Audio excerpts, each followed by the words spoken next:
Para a entrevista do dia com a Denise Campos de Toledo. E vamos falar agora do atual cenário político, das articulações do governo com o Congresso. Eu converso aqui com o Rodrigo Prando, que é cientista político da Universidade Presbiteriana Mackenzie. Rodrigo Prando, boa noite. Boa noite, obrigado pelo convite. E eu é que agradeço a sua participação aqui no Jornal da Gazeta, no nosso estúdio. Olha, está ficando repetitivo a gente falar das dificuldades de articulação política do governo. Faz meses que nós estamos falando disso, desde o começo do governo, nós tivemos os atos de 8 de janeiro, mas a gente percebe que ele teve aprovação na última hora da PEC dos ministérios, que era a estrutura mesmo de governo. Teve derrotas importantes em matérias na área ambiental, marco temporal, pelo menos no Congresso, instalação da CPI, do MST. Eu queria saber quais seriam as principais causas dessas dificuldades. Um Congresso mais forte, que tenta barganhar mesmo sem ter mais o orçamento secreto, mas tem liberação de emendas, fraqueza na articulação do governo, a ausência de Lula no corpo a corpo lá das negociações. O que está atrapalhando mais? Olha, você praticamente já está dando aí o caminho da explicação, né? Bom, primeiro que a gente é o seguinte, vamos pensar que na política, hoje, nós temos algo substancialmente diferente do que foi o primeiro e o segundo mandato do Lula. O Lula já tem uma idade mais avançada, tem um desgaste da sua própria saúde, de tudo aquilo que ele passou, prisão, então tem este componente humano.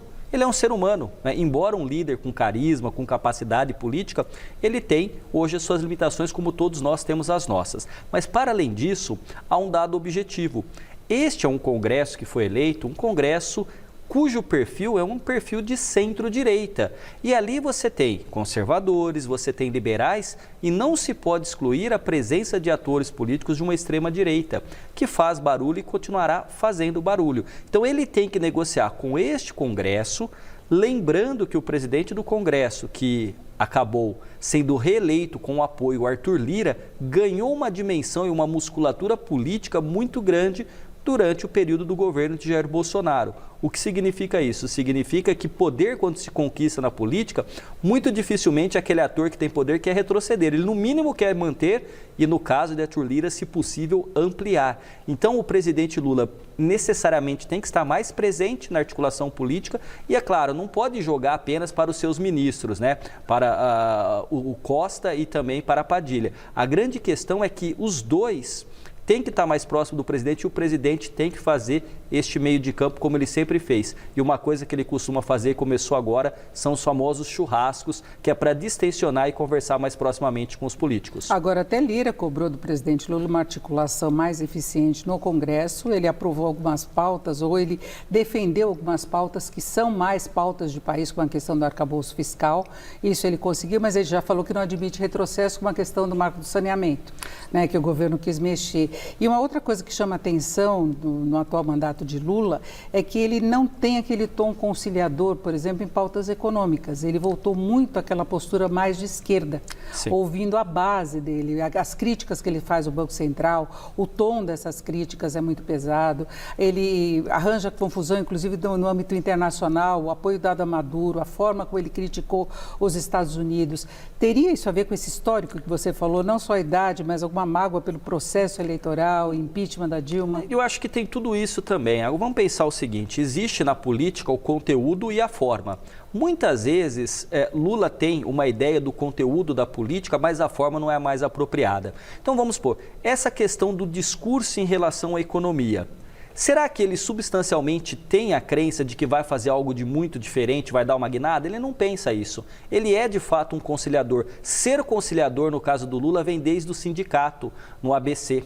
Então, faz parte do DNA dele a negociação. Agora, ele precisa, como você bem lembrou, verbalizar para as massas. Vamos pensar o seguinte, Jair Bolsonaro passou 4 anos sempre inflamando a sua base. Nós vimos o que aconteceu no dia 8.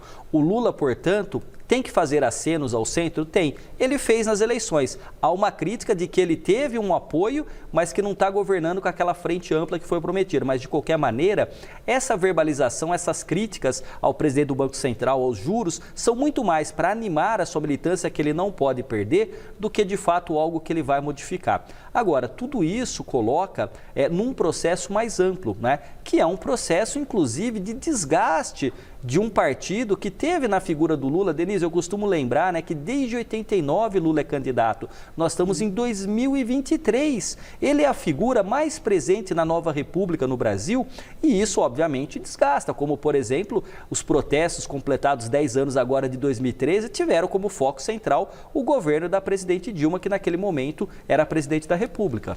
Agora, a militância não vai garantir o apoio que ele precisa no Congresso. E aí nós... Tem até umas situações estranhas, como do União Brasil, que ele abriu espaço no governo, tem 3 ministros por indicações diretas ou indiretas, ou negociações com outros líderes, mas que tem dado dor de cabeça para ele, né? Ou não trabalha, ou não aparece, não mostra o serviço, ou são alvos de denúncia. E aí o União Brasil não entrega os votos, é um partido dividido, que ele veio da formação de 2 outros partidos, então ele não tem essa base de apoio. Então vai ser corpo a corpo em cada votação? Praticamente você tem que fazer esse corpo a corpo e mostra um sinal de fraqueza, né? No fundo, esse retrato que você está colocando agora, este quadro em tela, ele é muito característico de alguém que de fato tem dificuldades. Você vai lembrar, talvez o telespectador se lembre, né? Tão logo Lula assumiu no seu primeiro mandato, passado algumas semanas, depois de uma transição republicana do Fernando Henrique para o Lula, criaram uma metáfora da herança maldita. A oposição hoje é muito mais difícil do que foi o PSDB, os tucanos, e talvez nem o PT nem o Lula estejam habituados a essa oposição e este tipo de negociação. Agora, precisa negociar e isso faz parte da política. Político que não tem diálogo e não negocia acaba tendo dificuldades enormes, não só de governabilidade, mas de continuidade no poder. É isso que eu ia te perguntar, esses embates que ele está tendo, essa dificuldade a cada votação, não pode chegar a problemas efetivos de governabilidade? Pode chegar. Agora, ele tem condições de reverter. Vamos pensar o seguinte, desses 6 meses, vamos pensar que o primeiro e o segundo mês, nós tivemos o dia 8 de janeiro, quer dizer, a agenda inicial do governo, ao invés de ser propositiva, foi reativa, porque aquilo ali foi um ataque sistemático, não apenas ao governo, mas às instituições e ao Estado Democrático de Direito. Então ele teve aí 4 meses que, de fato, ele precisa azeitar melhor a engrenagem e ele precisa estar mais presente. E ele já entendeu isso. Quando o Arthur Lira está dando o recado e transforma esse recado em algo público para o presidente, ele está chamando, venha e converse mais. O presidente Lula entende, agora tem que ver se ele está disposto a fazer isso e ele tem outras figuras no seu ministério que são estrelados.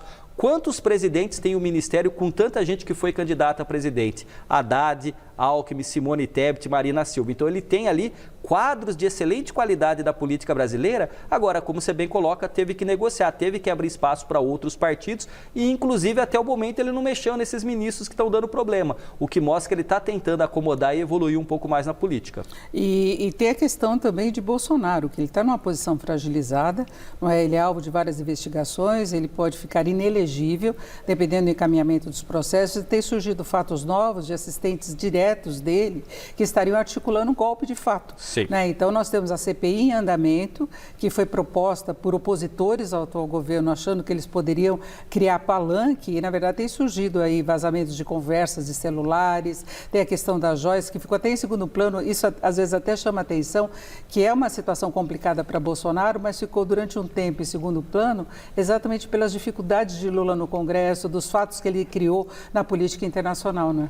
Talvez nós não tenhamos tido o início de governo em que um ex-presidente tivesse tanta atenção e foco da mídia como o Bolsonaro que estava nos Estados Unidos. Então, além do 8 de janeiro, o Bolsonaro praticamente foi mais presente do que o próprio presidente eleito por conta de tudo o que aconteceu. Agora, vamos pensar o seguinte, Denise. Bolsonaro, inelegível ou até numa situação jurídica que possa levá-lo à prisão, é um problema para o Bolsonaro? Sem dúvida nenhuma. E aí você vai ter toda uma discussão de quem herda esse capital, esse espólio político. Mas, por um outro lado, vai arrefecer a polarização com Lula, o que significaria, inclusive, a abertura para, então, tão esperada em 2022, terceira via. Então, a política ela é muito dinâmica e não dá para saber. Eu me lembro quando o Lula foi preso, com a idade que ele tinha e todos os processos que ele atravessaria, eu escrevi um artigo dizendo que, provavelmente, a trajetória eleitoral estaria encerrada, embora tivesse poder poder político e anos depois ele foi reeleito presidente da República. Então o Bolsonaro tem problemas e esses problemas parece que por todos os indícios vão se avolumando e vão tornando complicada a situação política e jurídica do ex-presidente. Agora, em relação às eleições do ano que vem, de 2004, vai ser um desafio para Lula, independentemente de Bolsonaro estar presente no jogo político, como é que fica a situação? Vai ser um desafio e o PT já se articula desde já para ter maiores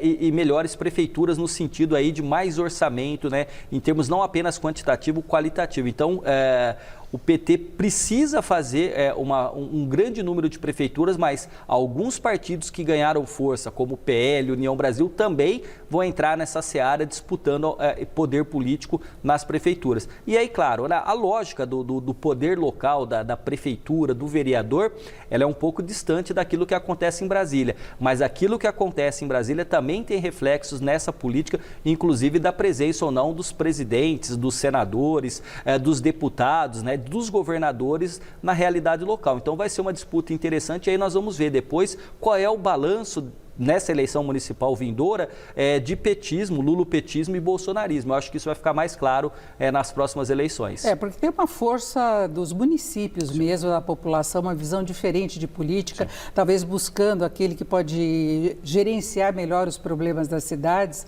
Nós tivemos isso nas últimas eleições municipais, né? Tivemos e havia uma crença ali de que aquela renovação, aquela oposição teria ganho muita força e, na verdade, optou-se por gestores mais experientes na última eleição municipal. Então, aquele momento em que se imaginou que talvez a direita ou o bolsonarismo fosse ganhar muita força com figuras mais novas no cenário político, não aconteceu. Nós tivemos ali a confiança do eleitor em figuras que já tinham experiência administrativa. E aquela história, né? A gente discute Brasil, a gente discute economia, mas nós vivemos num bairro, nós vivemos num município. E o Brasil tem uma realidade regional muito diferente daquilo que está em Brasília muitas vezes. E cabe, então, que agora o eleitor faça uma ponderação de entender como está o bairro e a cidade para fazer uma melhor escolha. E claro que Brasília ou o governador estará presente nas discussões, porque aí você tem verba, você tem projetos, você tem ações que vão para o município e impactam no cotidiano do cidadão, do eleitor. Aí depende muito da relação entre os poderes. Sem dúvida. Mas é isso, eu conversei aqui com o Rodrigo Prando, que é cientista político da Universidade Presbiteriana Mackenzie.